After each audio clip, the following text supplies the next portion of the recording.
Good evening, everybody, and welcome to Everything Vaguely Paranormal. I'm Shelley Pruitt, and my partners in the paranormal, Mr. Blake Smith and Mr. Ryan Roberts. Good evening, gentlemen. What's Good up? How you evening. doing? Hey, I'm excited. We came off a great Paracon weekend at the Lone Hmm. Star Paracon. Had a lot of fun, saw a lot of really neat people, and got to meet a few new friends and cemented some good friendships we already had. And then we get to come back and talk about this topic. Boy, I chose poorly. you, you did not choose well, but I'm excited though. Yeah, Strangest mass deaths. Welcome back. yeah, Oh I yeah. know. Well, there are aspects that might be considered paranormal in a couple of these stories. Oh, So, okay. you'll know it when we get to it. So, we're going to be covering, a couple of stories tonight, and a couple of them you've heard of, and a couple of them you probably haven't. One of them I found, we go all the way back to the 1500s and then all the way up to 2010 for one of them. Oh shit. So Dang, one that of them is recent, huh? relatively recent, a strange mass death. So, gentlemen, are you ready to jump in and let's do this evening? Hell yeah, Hell let's yeah. go. All right, I like the enthusiasm. All right, so here we go. So we're going to be talking down about strange mass deaths in history, and we're going to start off with one you've probably heard of, and that one is called the Dancing Plague. Probably Oh, know a little bit about this one. This one I have yeah. heard of. It's I've heard of this one. interesting. Yeah. Yes. Yeah. Okay. So Strasbourg in the summer of 1518 was a city on the edge. The River Rhine had flooded and drowned in crops and leaving grain stores rotting with mold. The poor starved while the wealthy locked their doors, hoarding what food they had. The city's bakers muttered in the rye and the flour that year, but no one listened. The hunger was too great. Meanwhile, whispers of Luther's rebellion spread through the streets. The Catholic Church was under siege. Was God abandoning them? Had sin poisoned the land? Pestilence and war loomed on the horizon. And then the dancing began. And it began with a single woman. The first steps were innocent enough. She stumbled from her home at dawn, her bare feet striking the cobbled streets in a strange, fevered rhythm, her worn skirts swaying as she twisted and spun. And her name was Frau Tufo. She was the first, and she did not dance for joy. Her eyes, they were vacant, her lips trembling with whispered prayers. As her feet struck the ground in a frantic rhythm, she was compelled as if by some unseen force. Sweat dripped down her brow and her body ached, yet she did not stop. Hmm. She danced through the marketplace, past the butcher stall, past the bread vendors calling out their morning prices. But she did not smile. She did not stop. Even as the sun set and the shadows swallowed the city, she continued to dance. And throughout the night, her body twitched and jerked to the chaotic tune that bore into her brain. There was no rest as her exhausted body continued to dance through the streets of Strasbourg. Now, Now, did they say she was humming a tune at all, or she just was just mm-mm, dancing just for the sake of? she was Okay. just dancing. She Okay. was just dancing. And by dawn, others had joined her. By the second day, her feet were raw. Blood stained the stones where she had spun and leapt, but still she could not rest. The marketplace, once filled with the clamor of merchants and beggars, now vibrated with the fevered shuffle of feet. Men and women, young and old, moved without rest, their limbs jerking in a grotesque imitation of a reveler's grace. And by the end of the week, dozens more had joined. And by the month's end, hundreds were dancing. It's the devil's work, whispered Father Albrecht as he gazed upon the writhing masses from the steps of the cathedral. Beside him, Dr. Johann Kruger, a physician from Basel, adjusted his spectacles. Madness is more like it, he muttered, or perhaps a sickness of the blood. Father Albright scoffed. You scholars, always seeking reason where there is none. This is punishment. The dancers are cursed, afflicted by Saint. I was going to mix up himself for their sins. Vitus, Saint VITUS, Vitus, Saint yes. Vitus. Vitus, Yeah. Saint Yeah. Saint Vitus. Vitus. Hmm. I read it wrong 5 times when I was rehearsing this today, so it just happens. There's a better Well, explanation for what they were doing in the comments. They're asking yeah, what kind of shrooms they were eating. Yeah, that's what maybe. I'm thinking. Something like that. Well, Dr. Kruger exhaled sharply. Now, he had seen plagues before: pox, fever, rot, but never this. The afflicted did not cry out in pain. They did not plead for rest. They simply danced until their feet bled, until their bodies collapsed, only to rise again and continue to dance. And then they died, not from plague or poison, but from exhaustion, from strokes, from sheer relentless motion. And something had to be done. Now, Dr. Kruger had been called to the home of a young girl no older than 15. Her legs were twitching in a rhythmic melody that only she could hear. She's burning with fever, he muttered as he pressed a damp cloth to her forehead. Her lips were bright red and her pupils looked as tiny as pinpricks. She speaks of visions, whispered the midwife. She says she sees angels and demons dancing beside her. Mm-hmm. And as Dr. Kruger examined the girl, it came to him. He had seen these symptoms before in small villages where the rye fields had rotted and grown mold. And ingesting the molded rye, the peasants had hallucinated, convulsed, and spoken in tongues. I And was he gonna knew say, the cause. Ergot. that's what I was thinking. And so she's higher than a damn Georgia pine. Now, ergot is a poisonous fungus that grew in damp rye.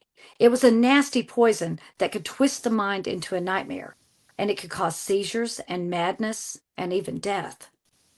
But could it make hundreds dance? While the physicians blamed the poison, the priests blamed the sin.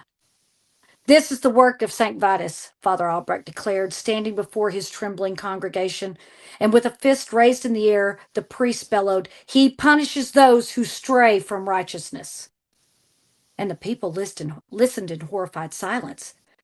They had heard of such things before: tales of dancers' curses, of sinners forced to move until their bones shattered. Some wept openly in the church, while others darted their eyes around amongst the other parishioners, trying to determine who might be the sinner amongst them. And in an effort to ward off the plague, the good and faithful brought offerings to St. Vitus' shrine: candles, silver coins, and prayers that they would. And yet the dancing did not stop. In fact, it spread even further. It seemed their prayers were being ignored, or perhaps they had been forsaken. At night, people claimed to see shapes moving through the moonlight, figures dancing where no one stood. Desperate, the city's leaders gathered, and they met in secret beneath the candlelit rafters of the town hall. "This is no disease," insisted one merchant. "It's hysteria." The burgomaster, his face drawn from sleepless nights, rubbed his temples. "Then how do we stop it?" Music. The small voice came from the corner. It was a guildsman, a man of means but little wisdom. "If the sickness is a dance, then let them dance it away." And a flurry of chatter arose from the gathering, and after a few moments, another magistrate spoke over the house. "The people are in a frenzy. They must dance it out." And so the council made a fateful decision. Go ahead. I'm just one of the comments from earlier was just like, "We're the dancers." Now it's time on Sprockets. From SNL. Yes. I'm sorry. And so Shelley's like, "They must dance it out. We're the dancers." There you go. And then they also said they were like, "We got a fever," and the only answer is more cowbell. More cowbell. Maybe that's what they needed. Or maybe it wasn't. And so the council made the fateful decision. They decreed musicians would be hired, a stage would be built, more space would be cleared for the dancers to move freely so that the curse might leave them faster. So a stage was built, and musicians were employed, and the council ordered that the afflicted keep dancing until the curse left them. I mean, it seems to me though, if you have these people who are dancing on their own and it's spreading like wildfire, you have mass hysteria essentially. Why would you encourage it by adding more fuel to the fire by putting up a stage and having musicians play? Because people are going to just join in, and then if it's mass hysteria, it's going to continue to grow. I don't Well, know. and I thought it was interesting that they say that they decreed that they keep dancing. They couldn't stop dancing. That was the Right. problem. Yeah, that was So in the I first know place. Yeah. the great minds, right, that ruled. Oh yeah. Anyway, Reverse um, logic. I love it. so the pipers came in first, and then the drummers, and soon the town square pulsed with rhythm. The musicians played, and the afflicted danced faster and more violently. They screamed, their bodies caught in an agony of motion. And as the drums pounded, the madness escalated. The dancers spun until their feet broke, licked the stones. Bones snapped like dry twigs beneath the weight of the relentless movement, and their movements grew faster and more frenzied.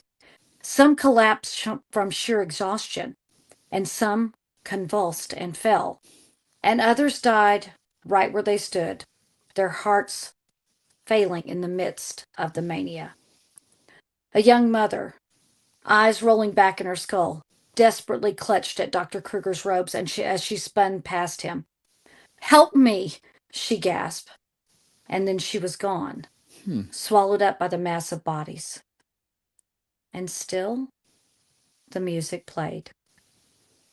What the council had hoped would be a cure was failing miserably. It didn't seem to matter how many died because new dancers joined every day, and the dancing did not stop. It spread. And the plague had truly taken hold. By August, over 400 people were dancing in the streets of Strasbourg. Hmm. By September, the musicians had fled in terror. Oh shit! I And can't play by, anymore. and by October, the dancers had vanished. Some survived, although they were never quite the same. Their bodies were twisted and gnarled, and their minds were shattered by the weeks of involuntary movement. Some never danced again. Some never walked again. And Jesus. some, they whispered, still heard the music, even when the city fell silent. And when the madness had ended, the people of Strasbourg tried to understand what happened. Many believed that it was St. Vitus's curse, a divine punishment for the city's sins and excesses, while others, learned men, spoke of mass hysteria as a reason. The fear and hopelessness of starving and suffering people had produced an extreme psychological reaction, a reaction that had manifested itself in the form of uncontrollable dancing.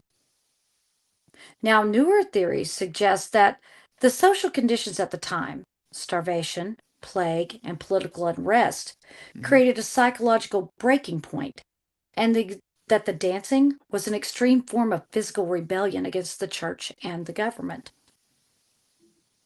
And then there were others that pointed to the rye harvest and ergot poisoning. That strange little mold had driven entire villages mad before with LED like LSD, LED, LSD. LED. They were seeing I'm sitting, LEDs. I'm sitting There there we go. being blinded. I'm sitting there being blinded by an LED light with LSD. And I even wrote it right. I didn't can't speak all of a sudden. With LSD like hallucinations. But even today, historians don't fully understand what caused the dancing plague. But one thing is for certain, it happened. But there were those who refused to explain it away. They spoke of something darker, something that had moved through the city like a shadow, unseen but felt in every drumbeat, in every footstep, and every ragged breath of the dancers. And even now, when the wind whistles through the streets of Strasbourg, some claim that they can still hear the music, the faint, ghostly echo of feet still moving, a cursed waltz that never truly ended. So So what's your verdict? Which one the do you think most it was? well, the most interesting thing to me that you pointed out was when they had the musicians come in and they had the woman who grabbed them and was like, "Help me," but she was still dancing. Mm-hmm. So when you have ergot poisoning, I mean, I know what ergot poisoning is, and everybody talks about that with the Salem witch trials, and they're hallucinating and they're just having, it's wreaking havoc on their bodies.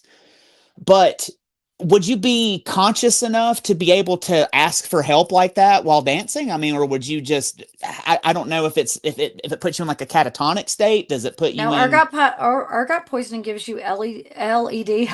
So it's going to be for LSD.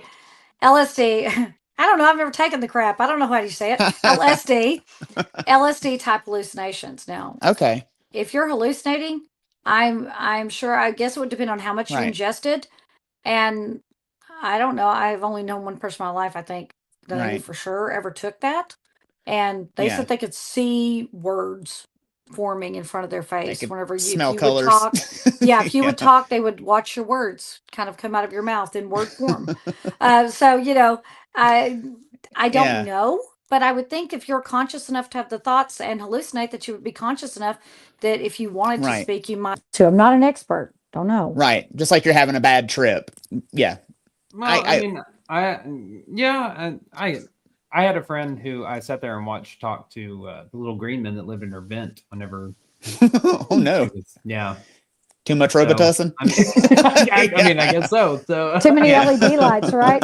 yeah, it's too much LED going on. LED lights.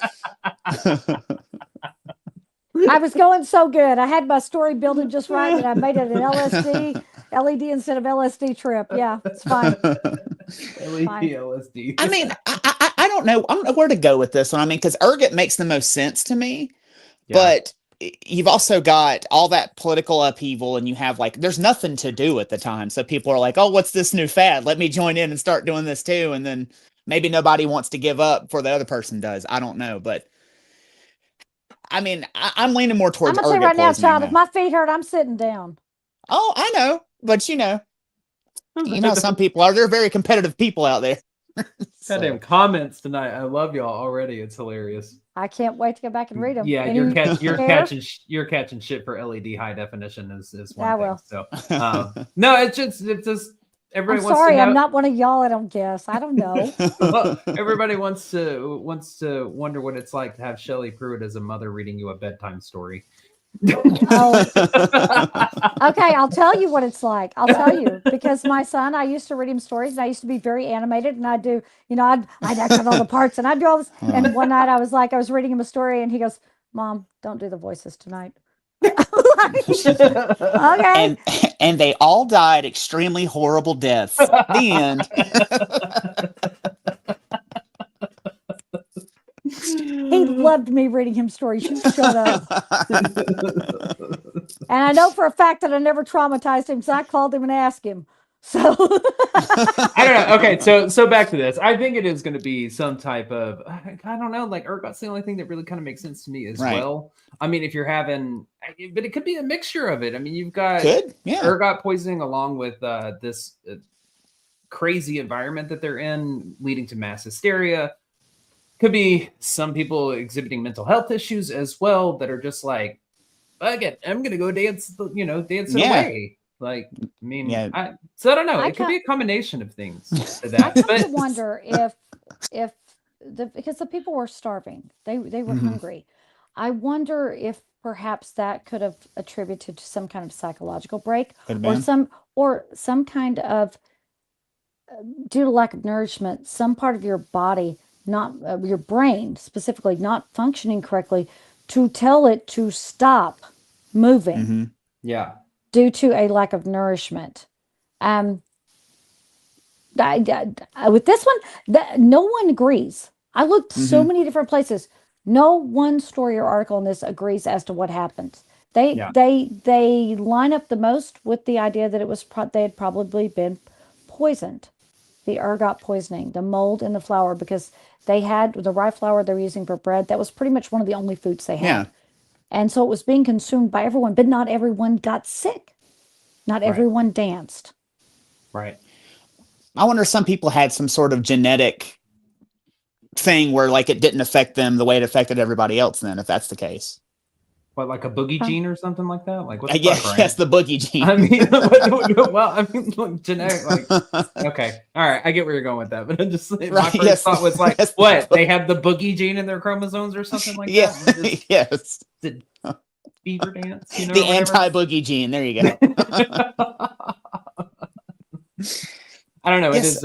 It is a fascinating scenario. It Like, is. how do you have that amount of people who, whether mass hysteria, Over 400. yeah, mass hysteria, Mhm. the one to me that's super interesting in any case. Like, Mhm. but Yeah. especially in this one, how do you dance yourself to death? But you got to remember there So is to such a speak. thing as herd mentality. Yeah, Yeah. The worst place to be is in a group when something goes wrong, because the herd will be what is the prevalent winner in that group. And if Oh, they all yeah. decide to fight, guess what? Everybody's fighting. They all decide to disperse, and they're all dispersing. It's a herd mentality. So could they have been caught up in that? that's right. You mad? I'm mad. That's right. What are we mad You at? fight, I I don't know, but fight. I'm mad. That's right. If they're dead to you, they're dead to me. That's right. You're dead to me. Wait, that sounds like we're in the mafia. Same difference. Anyway. Well, I mean, y'all know What- us well enough. Oh, yeah. Well, are you ready? Any other thoughts on that one before we move on to our next story? No, let me say this. If it looks like I'm hardly paying attention, I do apologize. Our comments are down on YouTube right now. So I am working from my phone on YouTube and answering the Facebook ones through the studio while trying to put up the images and follow along with the script and jump into the conversation. So bear That's with me cool. tonight. With this next one, if you get them up where they're supposed to be, it really doesn't I matter. got you. So, I got you. all right. Well, let's move on to our next one. And this one I legitimately had never heard of. So when I found it, I was fascinated by it. And it's called the Great Molasses Flood. Oh, this one's good. I love me some So- molasses and syrup. So You might not after this. On January 15th, 1919, in Boston, the winter air carried the unusual sense of the usual sense of the North End: salt from the harbor, the char of coal smoke. Why did I write this like this? And I'm stumbling over my words. And the ever-present sweetness of molasses. The North End was alive with its usual sounds of morning: the creak of wagon wheels and the shouts of dock workers unloading the barrels, and the distant clang of hammers from the shipyards. Children ran along the cobbled streets, dodging horse-drawn carts. On Commercial Street, where warehouses stood shoulder to shoulder like silent sentinels, the Purity Distilling Company's molasses tank loomed over the neighborhood. It was a monstrosity of steel, 50 feet tall, 90 feet wide, and filled nearly to bursting with over 2.3 million gallons of dark, sticky syrup. Damn. Sounds fun. Damn. Not going to be in a minute. that's a lot for Mhm. I mean, you gotta think. I mean, we're back in the day. So Yeah. The massive vat, meant to hold the raw molasses shipped from the Caribbean, had been erected hastily, and its seams were held together by thin rivets. And for you, it had been the subject of worry and ridicule. It groaned in the summer and leaked in the winter, and the workers often joked that it was held together by paint and luck. But the company ignored the warnings.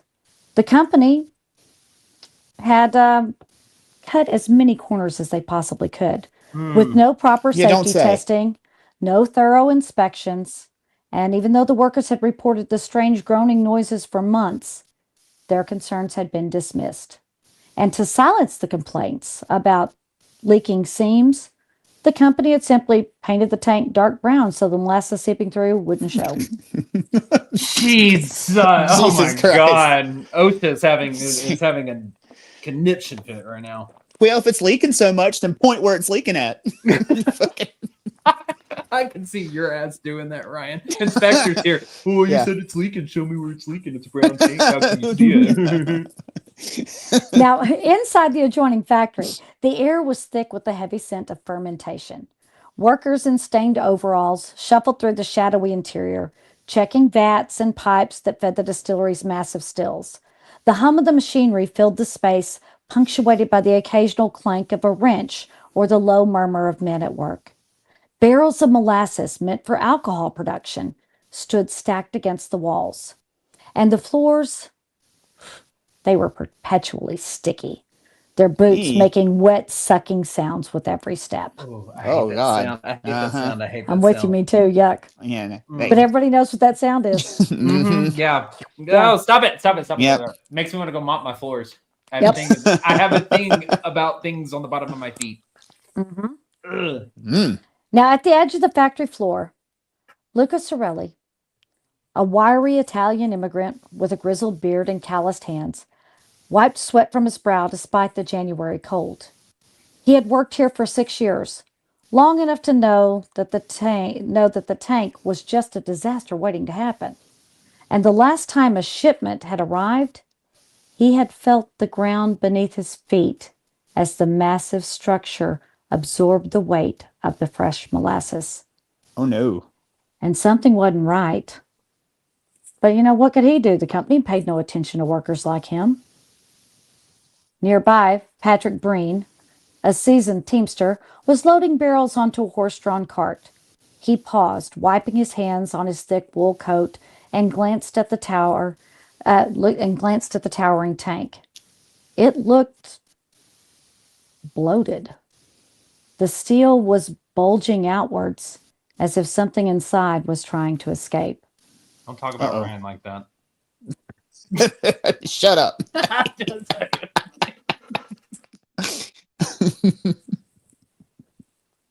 And then came the first sharp metallic pop. Oh shit. A Uh-oh. deep, eerie groan rippled through the north end. This deep, unsettling groan rolled through the air and was followed by a rapid series of cracks, like gunfire. Pigeons startled into the air. Factory workers looked up confused, and the men barely had time to register the sound before boom. At exactly 12:40 p.m., their luck ran out. A sound like a gunshot split the air, and then a deep, gut-wrenching roar followed. A thunderous explosion ripped through the streets. Steel plates the size of doors tore free, hurling through the air like giant blades. The tank exploded with a force so powerful that it sent steel rivets flying like bullets. A massive shock wave knocked Patrick backwards, slamming him against his wooden cart. And then came the molasses. Oh, shit. A 25-foot wall of dark molasses erupted outward, moving at a deceptive speed, 35 miles an hour, faster than a horse could gallop. And it You ain't getting away. exploded. Yeah. It exploded outwards, moving like a living thing. It wasn't God. water. It was thick, it was heavy, and it was relentless. It was a tsunami of syrup, and it hit the factory first, splitting beams, shattering windows, and sending men and machinery flying. Luca Sorelli had just enough time to brace himself before the wave slammed into him, Mamma lifting mia. him off his feet. He crashed through the remains of a wooden wall, his body carried helplessly by the unstoppable flood. He tried to breathe, but the syrupy mass filled his mouth and nose, Oh. dragging him down. Luca felt his body slam into the wooden beam before the world went thick and dark. His lungs burned. The sticky syrup crawled into his throat and nose and eyes. Outside, 10-year-old D'Antonio D'Estachio had just finished playing marbles with his friends. He turned at the sound of the explosion, and his stomach clenched in terror. He saw the 25-foot-high wave of molasses surging towards him, swallowing up everything in his path. He grabbed his little sister Maria by the hand, and they ran for their lives. But the wave was too fast. The thick syrup slammed into them. Antonio felt his body yanked up from the ground and his sister's small hand ripped from his grasp. He was spinning, tumbling, drowning, and suffocating in the darkness. And the last before the sticky darkness enveloped him was the sheer unstoppable force of the wave, carrying buildings, people, and horses like leaves in a storm. Now, the molasses also crashed into buildings, and it crushed them into splinters. At Firehouse 31, Captain John Kelly had been polishing a hose reel when he heard the explosion. But before he could react, a wall of molasses smashed through the firehouse doors like they were matchsticks. The force tore the building from its foundation. Captain Kelly and his men were trapped beneath the debris, drowning as the molasses rose around them. This is obviously not the place to be right now, No. you Yeah. know? No, the sweet, sweet embrace of death coming right for you. Mm-hmm. And above the street, the Boston Elevated Railway, the train rattled along its tracks. Passengers were oblivious to the disaster unfolding below. The elevated train tracks trembled as the waves slammed into the supports. The steel framework screamed and buckled, throwing the train dangerously off balance. But the conductor, seeing the disaster below, slammed on the emergency brake just in time. Had it been a moment later, the entire train would have been torn from the tracks and sent crashing down into the chaos below. Jesus. Wow. Horses, still harnessed to their carts, had no chance. The sticky wave engulfed them, sucking them under like quicksand. The air was filled with their panicked whinnies, and they were swallowed whole, their hooves kicking uselessly against the thickening tide. The molasses crept into every crevice, every alley, coating everything in a suffocating, sticky grip. And inside the police station, Officer Frank McManus had been sipping coffee when he heard the explosion. He rushed to the windows just in time to see the flood punch through the station doors, knocking desks and chairs aside as if they were weightless. He barely had time to shout out a warning before the molasses slammed into him, knocking the air from his lungs. So men, women, and children struggled to stay afloat in the dense syrup, because it was unlike water, resisting movement and pulling them down. Some suffocated almost instantly, their mouths and noses clogged with the thick, suffocating molasses. Others managed to grab onto wreckage, and their cries for help mixing with the sound of splintering wood and crumbling brick. In a nearby warehouse, Martin Clougherty had been eating lunch with his family when the flood slammed into their home. The force knocked him unconscious, and when he woke, he was floating atop the house destroyed around him. He gasped for breath, frantically looking for his family in the dark brown expanse. Now, rescuers arrived quickly, and the rescue efforts began almost immediately. But they were grim. Firefighters, police officers, and volunteers waded through the waist-deep sludge, their movements slow and agonizing. It was thicker than quicksand, dragging at their legs.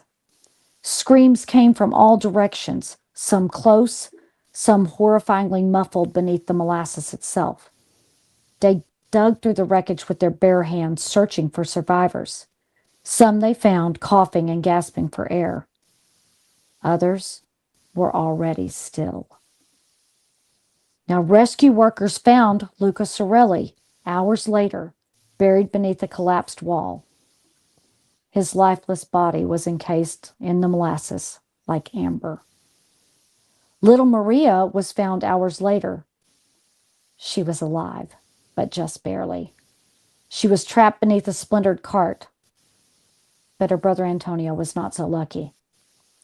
And rescuers pulled Fire Captain Kelly out after hours of digging, but 2 of his men were lost, buried beneath the thick and sticky flood.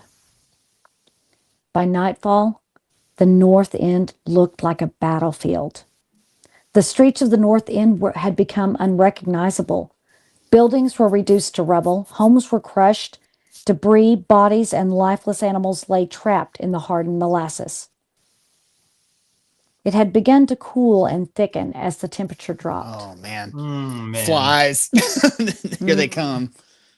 Horses and wagons lay half submerged in the abandoned relics in a tar pit. The molasses had pooled in cellars, crept into homes, and hardened over bodies, freezing them in place like grotesque statues. People were entombed where they stood, and the streets were a thick caramel-colored wasteland. In total, 21 people lost their lives, and 150 more were injured. Caramel. And it took, yeah, what'd you say, caramel? Caramel. I'm going to give that a Homer moment Simpson. here. Uh-huh.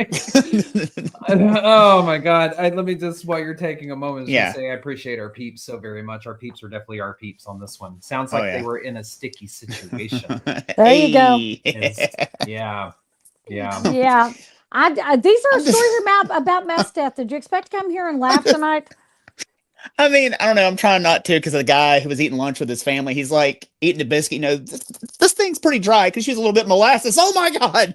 As it comes to the, like, I feel so bad for these people, but fuck. I mean, like, why would you store? Because you know how, like, water is heavy as it is and they're stored in tanks. And you've seen, like, water tank explosions. Like, I can't imagine some ragtag damn bucket full of molasses over a city. Did it say how far it went out into the city after it exploded? It pretty much just destroyed the north end. Okay, just the north end. Okay. The north end was destroyed with 2.3 million gallons of molasses. Fucking molasses. So Jesus Christ. So here's the wrap up. It took weeks to clear the streets, and even longer to scrub away the sticky residue that clung to the buildings, sidewalks, and the harbor. In the bitter January cold, rescuers had to hack through the molasses with axes and shovels. And as the sun set, the flood hardened into a thick and sticky crust, trapping bodies, wreckage, and even entire buildings in one place. Firefighters had to spray seawater from the harbor to loosen the syrup, but it only made things worse, turning the streets into a river of brown sludge that spread as far as the Boston harbor. Dang. Crews had to scrape molasses off buildings, sweep it from sidewalks, and even scrub it from streetcars. And the people of Boston demanded answers. How had this happened? So the city sued the United States Industrial Alcohol Company for negligence.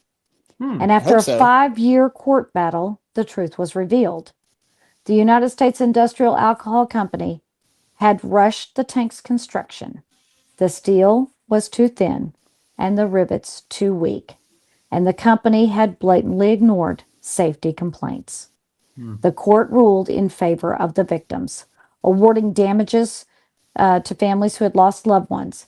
And it was one of the first major corporate negligence cases in the United States history and led to stricter building regulations, ensuring that nothing like this would ever happen again. And over time, Boston rebuilt the North End. Homes and businesses were rebuilt. The wreckage was cleared and the streets were repaved. But the molasses tank was not rebuilt. I would hope not. And for those who lived through the great molasses flood of 1919, the memory never faded. They said on quiet days, if you walk down Commercial Street, you can still hear the faint echo of rushing molasses and the distant cries of those that were lost in the flood. And people still swear that on a hot summer's day in the North End, you can still smell molasses.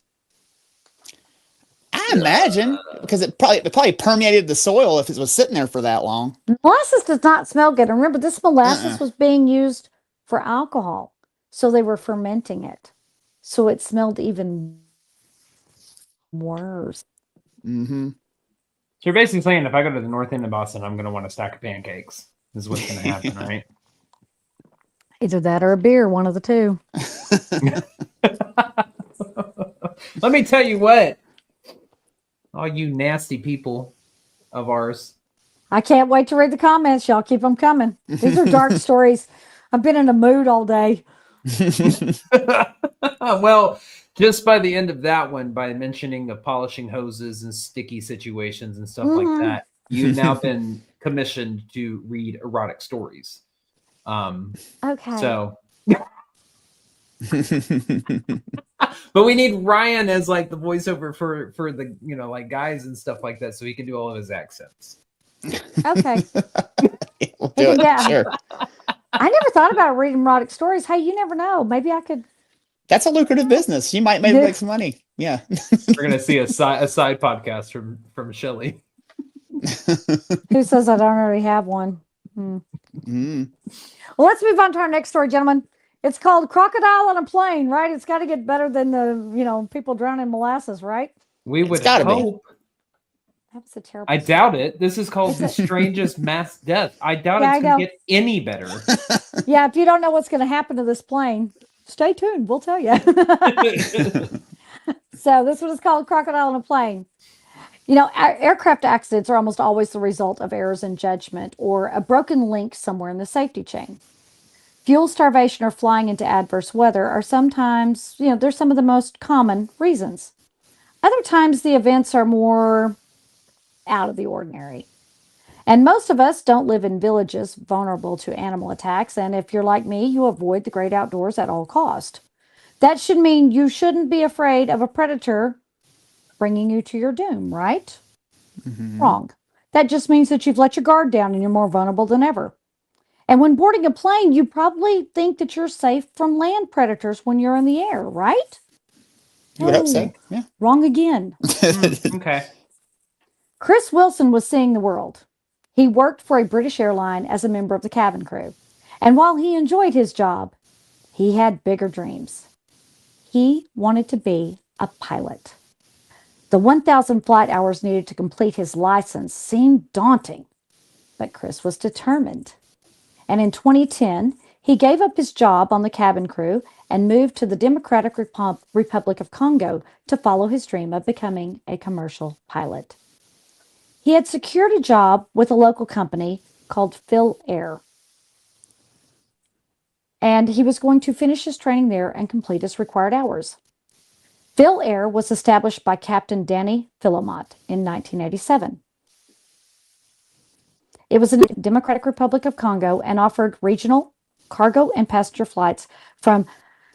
There's a lot of words in this, okay, you guys, that are difficult. I have sound outs on it, so I'm having to look ahead. So, all right, try this again. It offered regional cargo and passenger flights from Kinshasa's second airport at Ndolo.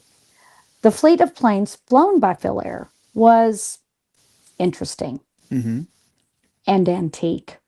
Oh, God. The fleet Lord. consisted of, for all you plane nerds, you're going to love this, consisted of a Douglas DC-6A, a Douglas DC-7C, a Lockheed L-188CF Electra, and a Vickers Viscount. What was Amelia Earhart's plane? And a Lockheed Electra. Oh, wow. And this is in So what year? 1987. Hold on. They're God. flying these pre-World War II prop planes in 1987. This is Phil Air's fleet of planes. Jesus. Phil needs Okay. to spring on some real shit. Okay. Now, He's trying to get out cheap. the airline had its first accident in 1988 while landing at Shikapa Airport. The second was in July of 1994 while flying in Angola. The Vickers and the Electra were involved in the accidents, but they were subsequently written off due to the amount of damage incurred being minimal. However, the airline was on the list of air carriers banned in the European Union. Fun fact, all airlines regulated by the authorities in the Democratic Republic of Congo are still prohibited from European operations. Jesus. Okay? And in the late 1990s, Phil Air added a new plane to the fleet. Well, newer. It was the LET L410 Turbolet. It was a twin-engine short-range transport aircraft manufactured by the Czech company Let Konovis. The company was later renamed Aircraft Industries. Way easier to say. Much Yeah. easier to say. At least this plane looks somewhat modern, I guess. Mm-hmm. Somewhat. Mm-hmm. Well, it looks modern, but this plane was an unpressurized, all-metal, high-wing commuter aircraft with a Via V510 five-blade propellers. And it could land on short, unpaved runways and operate in extreme conditions, which was perfect for some of Phil Air's operations. Now, on August 25th of 2010, 62-year-old Captain Danny Philomot and 39-year-old First Officer Chris Wilson welcomed the Let L-410 aircraft. The flight would leave from the Congolese capital of Kinshasa and travel to Bandundu. According to the article in Jeune Afrique, which was a magazine at the time, the passengers had gone through something that resembled security, before boarding. But, it was kind of like, yeah, you're good, go. You're good. You're good. Yeah. You're good. Come on through. You're good. And to be honest, it was not unusual for passengers to fly with live animals, like chickens or dogs, on these short commuter flights. And the travelers, they had to stow their carry-on items. So as they're getting settled, they settle in their seats, and as they ready for their departure, there was a man who was struggling to fit a large duffel bag under the seat. But after a few moments, and pushing and pulling, he secured the item, and the plane was ready to depart. Not suspicious at all. And the flight had been relatively smooth and uneventful until a passenger heard a strange hissing and felt a bump on their seat. Oh, shit. Now, irritated, the passenger turned around to glance behind to see what was going on behind them. And there on the floor of the plane was a crocodile. Oh, it was 3 feet of prehistoric, pissed-off dinosaur that had escaped from a stifling duffel bag. Oh, God. And the man that had smuggled the beast on the plane had intended to sell the reptile in Bandundu. But the crocodile had other plans. The angry animal was now loose. Oh, and the crocodile, seeking shelter, began to move about the small plane. And the terrified passengers jumped from their seats and began moving from one side of the plane to the other to avoid the animal. And the flight attendant tried to calm the passengers and begged them to get back into their seats. And then the animal came straight at her. She screamed and rushed to the front of the plane, hoping to find safety in the cockpit, and the rest of the passengers followed. Oh, God. 21 people suddenly shifted all of their weight to the front of the small airplane. Oh, God. Oh, man. Oh, man. Captain Danny Philemont and First Officer Chris Wilson lost control of the plane.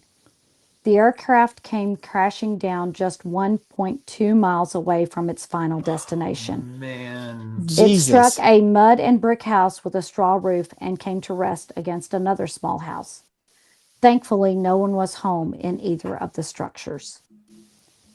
Now, when the authorities arrived on the scene, they found Captain Danny Philemont, First Officer Chris Wilson, the flight attendant, and 20 other souls had been lost.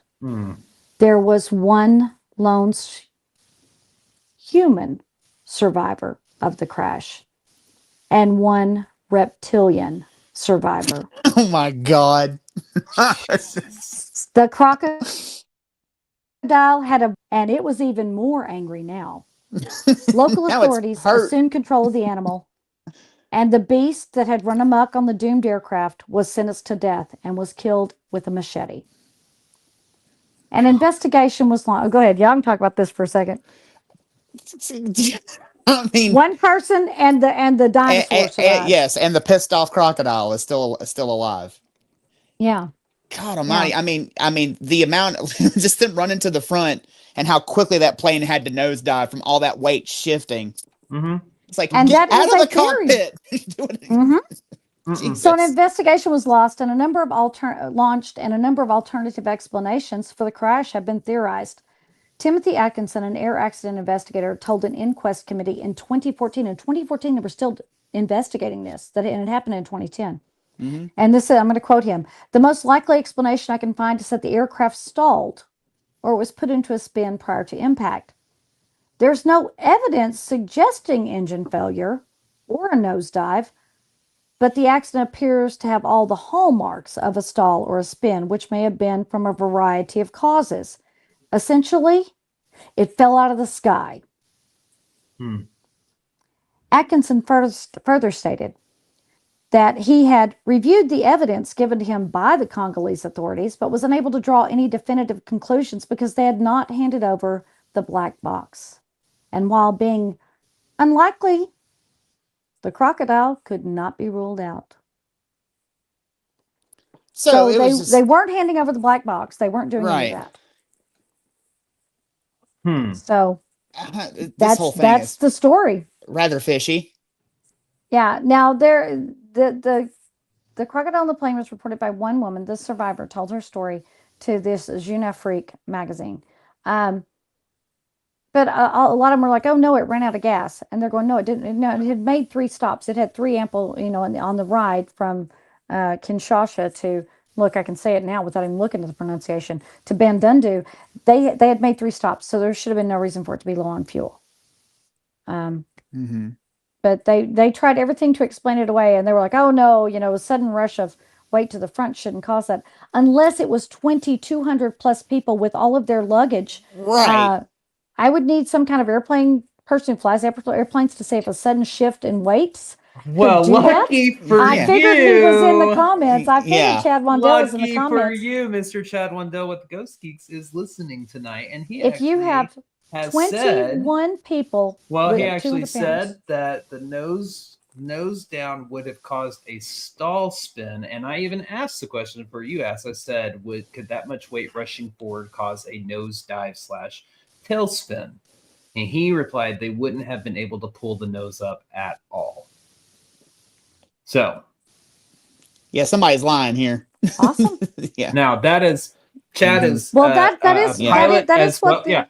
Well, yeah. I was gonna say, Chad, Yeah. just give a little credibility to the audio listeners who don't watch us, on our Right. video version of this. But Chad is a real good friend of ours. He is a pilot as well, flies small planes.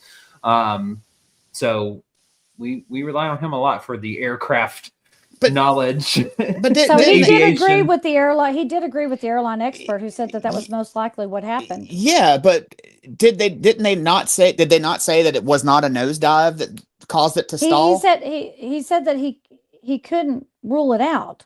He said it was Okay. most likely that, even though he found the accident didn't appear to have any hallmarks of a stall or a spin. But that could be from a variety of causes, is what he said. He said that it's So basically, to put it all together from Chad says nose down would have caused it to stall spin. They would not have been able to pull up the nose at all, and they would have cut the engines to not overspeed. So probably just a combination of all that stuff not being able to pull up with all that weight, cut the engine so you don't overspeed, crashing into the ground, and then by the time you try and get all of it, it's too late. It's too late, unfortunately. Because the people weren't going to go back the other way to help you balance it out, because that's where the crocodile was. Right. Yeah, the crocodile. Yeah. I'm not going back there unless I plan on getting a new pair of shoes out of it. No. New purse. New purse. Maybe turn that motherfucker into luggage. Teach you. Thanks, Chad, for giving us a little insight into that. So, well, let's move on to our next story. And this one, okay, London. All right, our British friends, we're coming for you on this one. oh God. Because I left this one for last because your people were truly horrible in a couple of these moments, and I'm pointed out. I love y'all. So we're gonna talk about the Great London Beer Flood, October 17th, 1814. The Mew Company and Brewery squatted like a fortress on the Tottenham Court Road. Its massive brick walls stained with decades of soot and spilled porter. Inside, the air hung thick with the scent of malt, wood, and damp stone, a humid mixture that clung to the skin of the men who worked there. Enormous timber vats, each the size of a small house, lined the warehouse. The swollen staves dark with age and their iron hoops glistening with condensation. And at the center of the center of the vast room loomed vat number 1. And this was the king of the vats. This is another deadly vat. The king mm-hmm. of the vats. Did you say that's your band name, the King of the Vats? Yeah. So in this vast room, filled, with all these other little, minor vats, loomed vat number 1. He was the king of the vats. That's my band name, Minor Vats. And there you go, Minor Vats. We're never going to get through this. Oh, God. Its wooden body stretched nearly 20 feet into the air, and its sides were swollen with the pressure of over 3,500 barrels of porter. Jesus Christ. And that was enough beer to keep the entire district drunk for weeks. the iron hoops that wrapped around it like the ribs of a great beast. But one of them, a rusting, cracked band, had given way days earlier. Joseph Bailey, the brewery's aging foreman, had run his fingers along the deep split in the iron earlier that afternoon. A dull unease had settled in his chest. This won't hold, he muttered. But when he had mentioned it to Thomas Kent, the overseer, he had been waved off with a scoff. The thing stood for decades, Kent said, wiping his ink-stained fingers on his waistcoat. A broken hoop won't make it crumble. This is not going to be good. Fuck it. Basically. Well, Bailey's stomach twisted, and the air inside the vat room was unnaturally still, as though the great cask were listening and holding their breath. And then came the first sound, a sharp metallic pop, and silence fell over the warehouse. The workers' chatter cut short. Then, crack. The sound was deep, almost organic, like the splitting of a giant's spine. The horrible groan rolled through the room, vibrating through the wooden beams overhead, and the brewery seemed to breathe in for one last breath. Then the world shattered in an explosion of beer. Vat number 1 detonated like a bomb. With the sound of thunderclaps stacked one on top of the other, the ancient wood ruptured outward in jagged splinters, sending a shockwave of beer and broken timber through the room. A black, foaming wall of porter, 15 feet high and moving faster than a charging stallion, roared forth like a beast uncaged. It smashed through the barrels and the cask, their contents swallowed in an instant. Iron hoops snapped like the cracks of whips, whirling through the air like shrapnel. And workers barely had time to scream before they were engulfed in the deluge. John Cooper, the young apprentice, turned to run, but the flood overtook him before vanishing beneath the frothy wave. Bailey, caught in the path of the onslaught, tried to throw himself clear, but the liquid struck him in the chest like a hammer, sending him crashing into a stack of barrels. And the world twisted upside down, and then he was under, submerged in black, choking, endless porter. But the flood didn't stop. With the force of a cannon blast, a tidal wave of beer slammed into the brewery's brick wall, and the wall lost. The stone burst apart, bricks and mortar vomited into the street, and the flood surged outward into the slums of St. Giles. A shadow swept across New Street, and then the flood was upon them.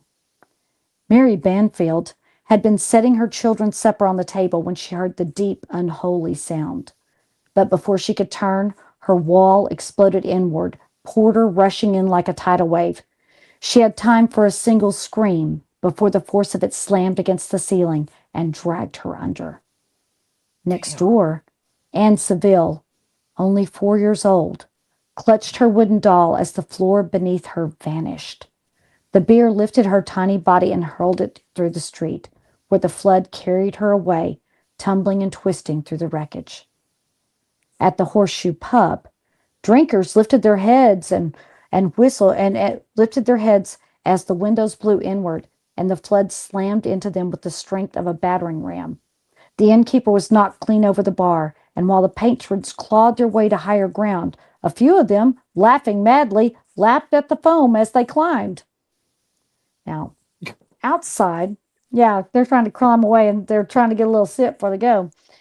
Outside, in the twilight, the streets of Giles had transformed into something out of a fevered dream. The porter swept bodies, furniture, and whole sections of buildings in its wake. The air was thick with the stink of alcohol and dust. It was a grotesque mix of pub and disaster. And by the time the last of the porter drained into the gutters, the damage was devastating.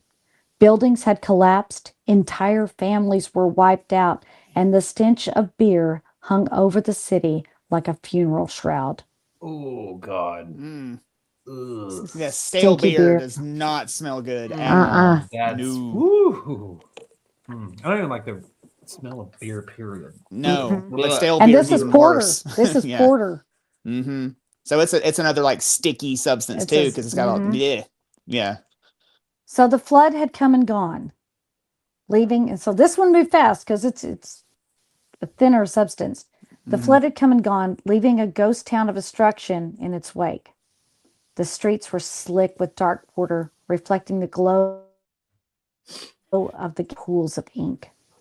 Smashed carts, broken furniture, and soaked corpses lay scattered across the cobblestones.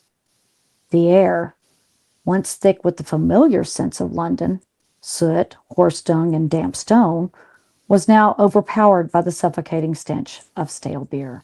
Well, maybe it was an improvement. True. And yet, even as the bodies were pulled from the wreckage, Londoners, being Londoners, something strange happened. Grief turned into opportunity. Oh my god. Oh gosh. Horror turned to revelry. The city, in its drunken heart, found the way to make the flood a feast. Oh my god. In the flickering lamplight, half of the district had taken to the streets with buckets, pans, and even their own Yep. hands, desperate to salvage the beer that now ran freely like the Thames River. One woman, barefoot, with a torn shawl, bent low over a puddle of porter, cupping her hands and slurping greedily as if drinking from a holy spring. A Mm-hmm. group of urchins, barely old enough to walk, splashed through the streets, giggling as they scooped up handfuls of the frothy liquid and shoved it into their mouths. The laughter rang out through the ruined alleyways, oblivious to the fact that just yards away a family was mourning their dead. And by the remains of a collapsed tenement, two old men argued bitterly over who had the right to drink from one particularly deep pool of beer. They were shoving and cursing Has until one of them slipped and fell face first into the porter, sending up a splash. And instead of getting up, he simply lay there, mouth open and guzzling as much as he could. It's my puddle, you son of a bitch. Jesus. And at the Horseshoe Pub, which had somehow survived the worst of the Mm-hmm. flood, the scene had turned from chaos to celebration. A group of dock workers, their boots still soaked with beer, had started an impromptu drinking contest, dipping their hats into the flood waters and wringing them into their mouths. A drunken soldier, half his uniform missing, stood atop a broken cart and began delivering an impassioned speech, slurring his words as he declared the flood to be God's gift to the working man. His audience, amidst a mix of ragged laborers and steel workers, they were cheering him on until one of them threw a tankard at his head and knocked him out cold. Jesus. Sorry. It's got that visual in my head. Yeah. And how quickly was it before they all died of dysentery? Oh god. Now, further down the street, a mother of five soaked her apron in the porter and wrung it into a cracked teapot, carefully pouring a ration into each of her child's tin cups. Drink up, love, a boy who was no older than 6. It's dinner tonight. Oh. And feeding her kid beer for dinner. No.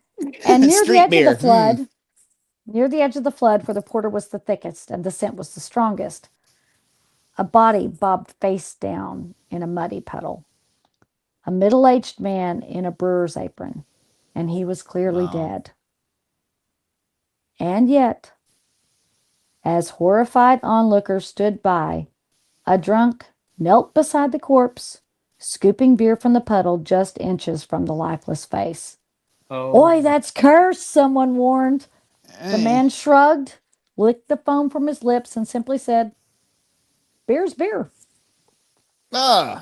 No, it's not. Nuh-uh. Now, perhaps the This beer's strangest sight of chunky. all, was the man in the ruined church. The force of the explosion had torn through the back of the walls of the St. Giles Church, sending debris tumbling into the street, and the flood had rushed inside, filling the chapel with knee-deep porter, leaving the pews floating like boats on the Black Sea. And yet, at the pulpit stood a man, dressed in rags, a wooden cross around his neck, and his face streaked with beer and dust. And with wild eyes, he spread his arms and bellowed in drunken ecstasy, "The Lord has blessed us with an abundance. The rivers flow with the holy drink of my brother. My brothers, my sisters, drink, for this is the liquid of heaven." And as the handful of drunks staggered in to the flooded chapel, listening in awe, one woman, half drowned, knelt down and made the sign of the cross before dipping her fingers in the beer and pressing it to her lips. One man waded forward and placed his hand on the speaker's shoulders and said solemnly, "God is good." And then, without another word, he plunged his face into the flood and drank. Sorry, that's Jesus. that visual right there. God is good. It's like, brother, God is good. Look at our abundance of beer. Yes, the elixir of heaven. And if you don't believe me, drink it. You'll get there a lot faster. Mm-hmm. Now, the next morning, the sun rose over a city that reeked of stale beer and regret. The streets, once thick with ale and laughter, were now silent, and the hangovers were beginning. 9 people were dead. And by midday, a few scavengers were still wringing the last drops from soaked rags. But for most, the beer rush was over. The bodies had been pulled from the rubble, and the laughter had died down. The celebration had turned to whispers. And yet, long after the last puddle had, some swore they could still taste the beer in the air, thick and sour, a reminder of the strangest night that London had ever seen. And that's saying something. The brewery's owners braced for outrage, lawsuits, and ruin. But the courts, in their infinite wisdom, ruled the catastrophe a visitation of God, so no one was held responsible. No Yes. compensation was paid to the families who had lost everything. And the Mew Company was rebuilt. The vats were replaced. The floors were scrubbed, and by the next year, the beer flowed from its doors once more, this time safely contained. But for the people of St. Giles, the memory never faded. Some say that on damp autumn nights when the wind is just right, you can still catch that faint scent of porter on Tottenham Court Road, a ghastly whisper from the day that London drowned in beer.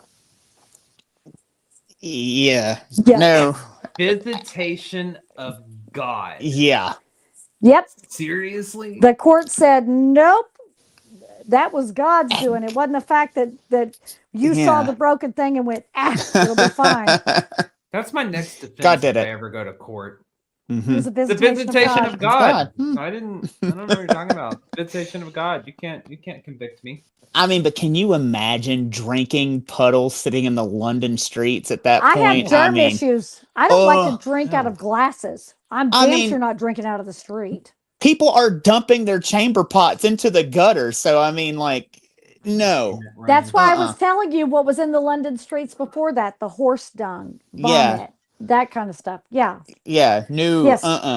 And people are like, woohoo. Chunky porter. It's like, no. Fuck that. That's horrible. It's horrible. I'm not here for that. But I have germ issues. So yeah, no. No, I mean that's crazy though. I mean, that is very similar to the Boston story. I mean, very it's similar, just, except the molasses. It took weeks and weeks, and they had to actually remove it. The beer just evaporated. Well, yeah, and was consumed. But I mean, I think out of all of those, like the molasses would be the most horrible, the toughest, horrific way to die. Mm-hmm. Like, oh God.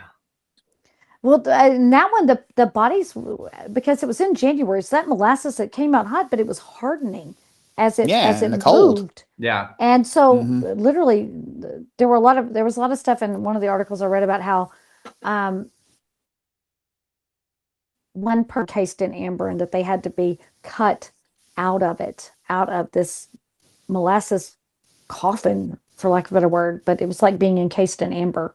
And again, tried that if I told you name, I tried to follow up with it, but yeah, couldn't Yeah. find what happened to a couple of them. So anyway, Wow. happy Tuesday, Mass Death Night. Sorry. I didn't realize that it would just be such a downer when I did it. I don't know why. No, I don't know why. It's not. It's interesting because like you don't really hear about these stories. Like I knew about the molasses flood, but I didn't know about the crocodile on the plane and the beer flood. We hear about mass deaths through Right. history. You know, I mean, Right. obviously you can think of places like Jonestown and Mhm. things Like of Hindenburg that or- things yeah. of that nature, but never these strange ones where it's No. like, I don't know. It's like a spin-off of like true crime, basically, because they're Right. like, fuck it, the vat will be fine, not a problem. And then all of a sudden people are encased in amber. It is. Like, Yeah. And both times it was in the flood ones, both of them, someone had seen something and they had told someone Mm-hmm. and they were ignored. So yeah, both of those were completely preventable. Now the crocodile on the plane, that one, passengers did travel with animals because they would take them to Bandundu to trade or to sell them. But I'm pretty sure that it had security maybe unzipped that duffel bag. He probably would not get on that plane. I don't think so. I don't think Why so. can I not talk? Am I having a stroke? You're okay. Okay. Okay. Yeah. Yeah. Okay. No, Put both my hands like smile. No, but Hands up, smile big. Okay. This one was fun though because I always enjoy whenever you pull up something that I've never heard of, and this is. Oh, I found some stuff you didn't hear of. Yeah, I never heard of the beer flood in London. That was pretty interesting. You know, and like these are always fun when you have these little like stories that you just dig up. I love it when you do that. So I think you killed it. Thank you. Appreciate You're it. welcome. Any other comments on it? Blake, your favorite story of the night? Your favorite death story? My favorite death story, Shelley? Really? Why not? Really? The molasses one, just because it's so freaking strange. It's weird, isn't it? It would be the most horrific way. Listen, I love syrup. Like crazy amount. Like almost every morning have something with syrup. Mm-hmm. So I mean, I go through like a full great value bottle of syrup like once a week, pretty much. So yeah, like 4 bottles of syrup in a month. But I would not want to die in a vat of molasses. No. So is it actual molasses that you use, or do you just use like regular old syrup, like this maple syrup? Walmart brand great value maple syrup, motherfucker. Like, I'm not buying molasses. Like, hey, man, some people do. Molasses. No. It's the cheapest Molasses shit I can find, is what it is. Yeah. Anyway, well, all right. Well, I hope you guys like that. And with Blake, Blake, why don't you? I think I've had a stroke this evening. Blake, with that, why don't you tell him everything? I have not been able to speak all night. Why don't you tell them everything they need to know and save me from myself? Good. Okay. All right. Well, if you want to support the show directly, make sure you go and check out our Patreon page. That is going to be linked to our link tree tomorrow morning, Wednesday morning, on our Facebook and our X profiles. And for $5 a month, you'll unlock over 400 exclusive videos, including the pre and post broadcasts, which are the 30 minutes before and the 30 minutes after this live broadcast. And it also includes never before seen footage from investigations, our dirty Estes method, stuff like that. Plus, your support helps to keep us bringing you these ghostly and weird, strange deaths adventures week after week. We get back to ghosts next week. If you're not sure about joining Patreon, try it risk-free with our 7-day free trial before get on there and check out all them pre and post broadcasts. We tell a bunch of stupid shit that we probably shouldn't if we're ever planning on running for president. Anyways, make sure you stay connected with us. Follow us on Facebook, YouTube, and many more by searching Everything Vaguely Paranormal and looking for that green sound wave, or by clicking the icons in our Linktree link. We are still working on that goal on our YouTube page, so if everyone and your friend and your mama and your daddy and all of your family could go and click that subscribe button on YouTube, we would greatly appreciate it. And remember, to all you audio listeners out there, you can catch us live every Tuesday night at 8 p.m. Central Standard Time on Facebook and YouTube. If you want to meet us in person, you have a few choices that are coming up. May 30th. Here we go again. Yeah, we've added some. Mm-hmm. May 30th through June the 1st, we will be in the DFW area for Fan Expo at the K. Bailey Hutchison Convention Center, along with Chad Wendell from Ghost Geeks. We will then be at the Chicagoland up near Chicago. We'll be posting information on that June the 7th. I forget exactly the location that's taking place, so we will get information on that for you. After that, we're going to be at the Paranormal Rock down at Broadhead Manor in Broadhead, Wisconsin, July 18th through the 19th. Then we move on over to the Gettysburg Battlefield Bash from July 25th through the 27th in Gettysburg, Pennsylvania. Then we go to Kansas City or KC Paracon on August the 2nd. That weekend. That's the second one we added. We'll get more information on that.